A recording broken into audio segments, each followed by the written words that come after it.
Hello, everyone. Following Menglong's bizarre and untimely death, all traces of the truth were handled away as if by some magical sleight of hand. Yet, unexpectedly, this time the one stepping forward is a world-class patron.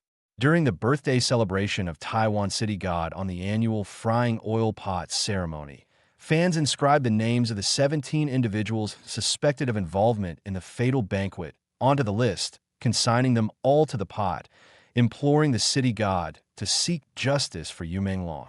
The city god's oracle uttered the words, "If the Yang world cannot deliver, then let the Yin world intervene." A statement that brought fans to tears, for in another realm, Menglong finally has someone standing by his side. Another young screenwriter who passed away prematurely is also implicated through clues linking to the Qiao and Yu cases. But the matter does not end there. As the digging deepens, netizens have uncovered that this is not an isolated tragedy, but rather a tangled web of dark trajectories. Menglong and Qiao Renliang fell victim to the same circle, the same group of people, and the same set of rules, with a series of terrifying coincidences emerging one after another. Just as netizens were fully piecing together the truth, Chih-peng, a former member of Taiwan's Little Tigers team, suddenly released a self-created short film. Although not a single word in the film mentions Menglong, netizens wept again. Every line avoids him, yet every line is about him. Hong Kong director Wang Jing then delivered another blow, exposing the entertainment industry's unspoken rule of award trading, where even Best Actor titles might be manipulated into existence. These forces lurking beneath the surface resonate horrifically with the power, money, influence, and dark elements in Menglong's case. Menglong's tragedy serves as a beacon, illuminating the darkest corners of the entire industry that it dares not expose. Beneath the field of fame and fortune churns shadow, and the things in those shadows are far blacker than we could imagine. If you're following this topic as well, please subscribe to my channel and turn on the little bell to select all notifications so you don't miss future episodes. After Menglong's bizarre death, fans' anger boiled over, with arrows aimed directly at that rumored fatal banquet. Menglong's passing has broken too many hearts. But more painful than heartbreak is the inability to speak, to question, or to investigate. What is heartening now is that the apparent force acting on Menglong's behalf is a major patron. According to reports from Sanli E-Television News Network, in Jiailui, during the city god's birthday at the Jianshi Second Imperial Temple, on the imperial calendar date of the 10th month and 11th day, the annual celebratory ritual of frying the oil pot was held. Welcoming the fire oil and frying the oil cauldron symbolizes the use of divine power to judge evil and dispel malevolence. Fans inscribed the names of the 17 suspects allegedly involved in the case onto the list, consigning them all to the pot, a fate that leaves the evildoers in dire straits. Fans beseeched the city god to preside, to fry up all the villains, hoping Menglong's doom would be redressed. In response to fans employing the most ancient method to demand justice for Menglong, the city god's oracle, Lin Yujun, spoke bluntly, "If the Yang world cannot deliver, then let the Yin world intervene." This single phrase left fans choking back sobs. Menglong in the other world truly has someone backing him now. We can only rely on the city god. We beseech the city god to witness everything and judge everything. May justice no longer need to scale walls. Lin Yujun explained that the welcoming fire oil and frying oil cauldron at Jiai's Second Imperial Temple originates from a folk tradition admonishing the world to abandon evil and embrace good. As the ancients said, those with deep sins and karma will, upon death, face the oil pot punishment in the underworld. On one hand, it evokes thoughts of hell's frying oil pot and the punitive oil axe hell for chastising evildoers.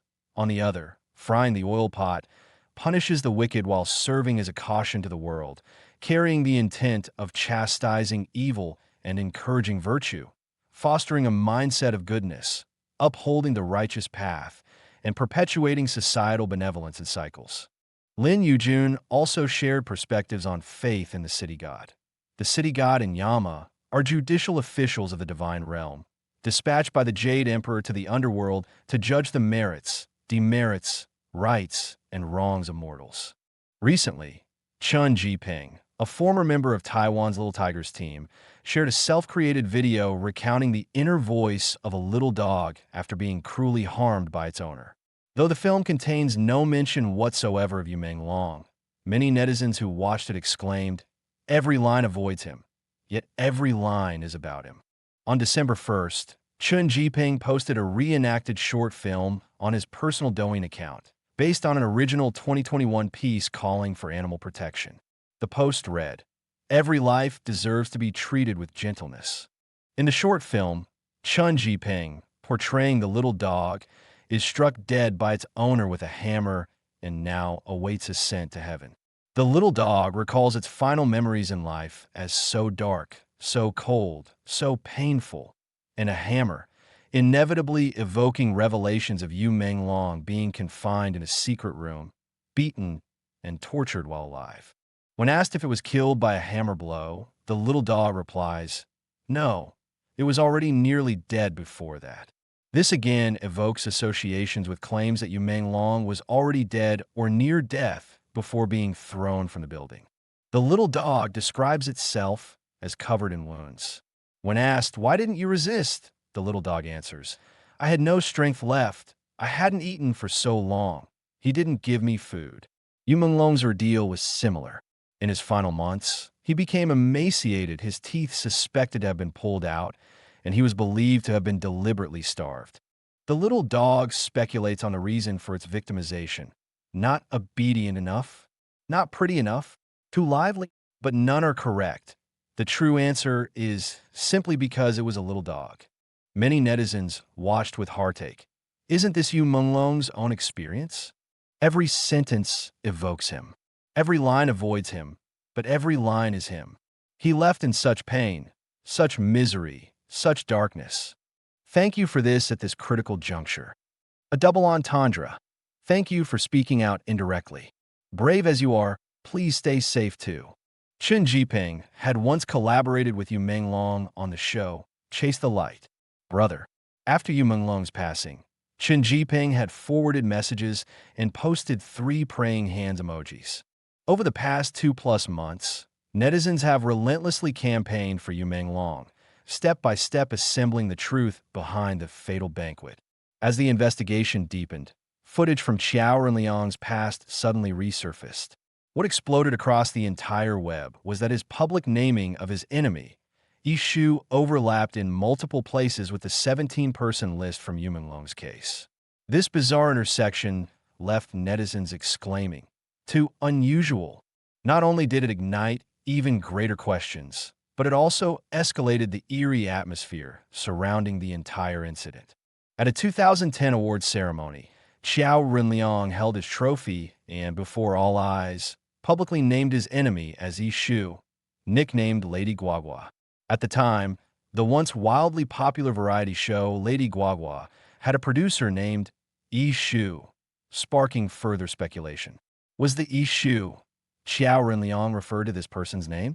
Qiao Renliang did not mince words in critiquing his foe. His specialty is turning white into black, turning death into life. I welcome him to come at me anytime, but don't play dirty, don't be insidious. Netizens marveled at Qiao Renliang's forthrightness back then, while suspecting if he had offended someone he shouldn't have, planting the seeds for future tragedy. This public outburst, reignited by Menglong's case, was amplified anew, because Menglong, in a live stream before his death, had also said things like, "Death can be quite artistic." Artistic and Yishu sound alike, linking the two men's stories through a single name. So who is Yishu? Deeper background checks reveal him as a pivotal figure in the entertainment industry's nexus, with multi-layered connections to all 17 people on the banquet list, practically the same circle. Public records show Yishu, born January 15, 1982, in Changde, Hunan, now residing in Beijing. He served as co-founder and president of Fuxing Media, a multifaceted figure as writer, director, and screenwriter. Netizens unearthed that Ishu once held a senior executive position at Yumong's agency, Tianyu Media. Later, he founded Fuxing Media, which signed Qiao Renliang. Fuxing Media is registered in Beijing's Qiaoyang district, collaborating with numerous national TV stations and maintaining deep ties with major video platforms like Sina, Sohu, and Tencent. Netizens traced that Ishu mutually supported and frequently interacted with Cheng Qingsong. He follows Kai Jia and Wu Yaodao on Weibo. He collaborated closely with Peking University twin influencers Yuan Zuin and Yuan Zihao, even calling each other good friends. Once these connections surfaced, many netizens exclaimed, "These coincidences are too terrifying." Qiao Renliang and Menglong, two rising male stars, both passed away young, and in their lives, the same name quietly appeared, Ishu. Is all this truly mere coincidence? Another young screenwriter who died early, Nian'an, was also dug up to have had intersections with the enemy Qiao Renliang named, and his Weibo followed director Fong Li. Fong Li is on the 17-person suspect list in Yumong's case. Nian'an was born in 1989, graduating from Shanghai Theatre Academy's screenwriting program. At 19, he published his debut novel, Flowing Years, achieving instant fame. His handsome looks earned him the media moniker National Idol Writer. But after his first novel's release, Nian'an vanished from public view for a full 6 years. Rumors held he was battling depression, channeling this into the script My Depressed Boyfriend. Industry insiders who read the script universally praised it highly. Yet later, 2 projects he poured immense effort into, including My Depressed Boyfriend, both fell through due to force majeure. On a certain evening in early March 2020, the solitary Nian'an was found deceased in his home. No one knows what transpired in his final moments. The official cause was sudden cardiac death from overwork, but he was only 30 at the time. Investigations revealed Nian'an had interactions with Ishu as well. In his lifetime, Nian'an exchanged multiple Weibo interactions with Ishu, saying things like, "We are both miracles of life." He had also recommended Ishu's books. After Nian'an's death, Ishu posted a memorial tribute, particularly emphasizing, "We never had deep ties, just occasional contact." Director Fong Li was also found in Nian'an's follow list and had reposted Nian'an's Weibo. Netizens questioned once more. Fong Li claimed he didn't know Menglong. Does he know Nian'an? From some of Nian'an's writings in life, netizens could faintly discern his struggles in the writing and entertainment circles, his refusal to go along with the crowd. The Ishu we focus on today was also unearthed by netizens as Yankee uncle. However, in this revelation, the Yankee uncle doesn't look much like family at first glance. No immediate sense of kinship. Still, some netizens suspect the surname isn't common, and both Yankee and Ishu are from Hunan. Yet Yankee has never responded to these claims.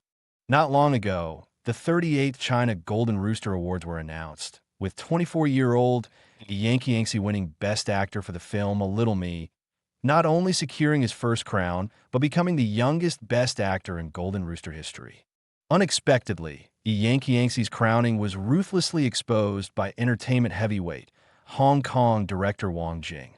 Seated before the camera, Wang Jing appeared utterly relaxed. He first affirmed the junior's performance, but then pivoted sharply, noting Yankee choice to portray a disabled character. Such special roles, with their strong subversive visuals and emotional intensity, easily leave lasting impressions on judges. These often demand extreme physical transformations from actors, even disfiguring performances. And these happen to aid in gaining an edge during awards processes. Yet Wang Jing emphasized this isn't the only path. Excelling in such high-difficulty roles requires genuine skill as backing. When Wang Jing voiced this, it instantly stirred massive waves online. Some hailed him for daring to speak truth, exposing the industry's award rush formula.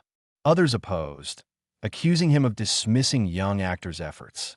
Wang Jing then recounted a family anecdote, further tossing out the entertainment industry's award-trading insider secrets. His father had poured heart and soul into a film that, upon release, garnered strong reviews and artistic merit. The industry widely believed he had locked in Best Director. On the eve of the ceremony, his father even prepared an acceptance speech. But when results were announced, the winner was someone else. They later learned the award had been bought. More ironically, 2 years later, his father casually shot another work and unexpectedly won.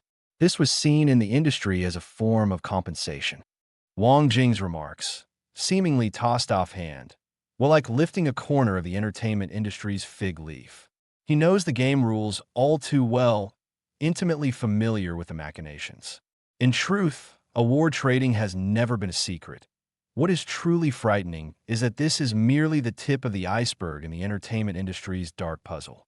From Menglong's case, it becomes even clearer. The entanglements of power, money, and influence, the dark hands of gangs and villains, and those shadowy forces operating in the darkness. Which of these do not surge and churn beneath the surface, dictating the fate of a young life?